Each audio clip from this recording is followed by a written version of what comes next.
bringing the people behind our food to life.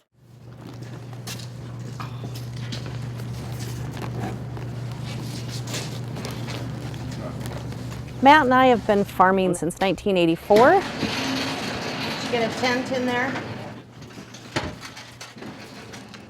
We have 140 acres, and we farm strawberries and blueberries, raspberries, blackberries, and table grapes.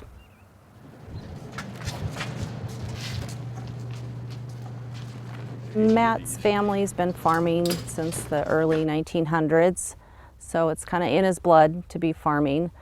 His brother farms a home place that's 2 miles away, and so the home place is still being farmed. We started out selling to the canneries, local processors. All the fruit that we grew, that's where it went. You loaded it on trucks and it went to the cannery, and that's the last you saw of it. We were getting 35, 40 cents a pound to pick strawberries for the cannery. Yeah, and it was costing us 50 cents to grow them. So we were struggling for a few years. Back in the late 80s, we were asked to participate in a local farmer's market. So we went down and sold our strawberries at the farmer's market and kind of came home and went, wow, that was a lot of fun, and got a better price for our berries than we did at the cannery. So we've gradually converted to doing all fresh market sales with our fruit. It's a little more labor to do the farmer's markets, but $1.50 a pound versus 40 cents a pound. It's pretty amazing.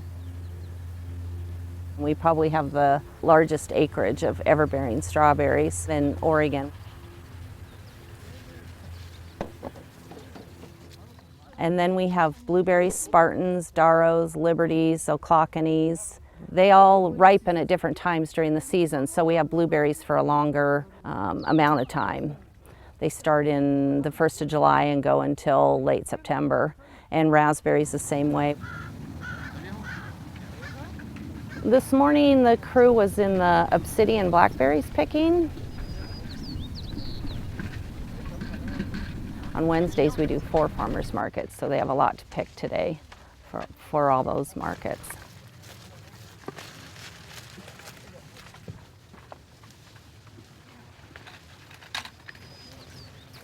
We all get to the market about an hour and a half before the market opens.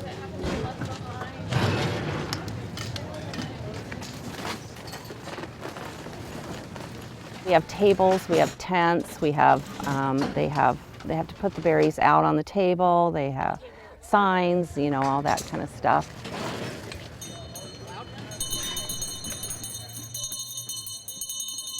The biggest change, I think, is the number of farmers markets. They've just grown by leaps and bounds. Customers are just wanting to buy local. So these markets are popping up because the demand in their neighborhoods is there. You can just put it right in here. Okay. In the same box down here? Yeah. When we started doing farmers markets in the early 80s, customers wanted a strawberry, a blueberry, and a raspberry, and now they're looking for specific varieties of each one of those.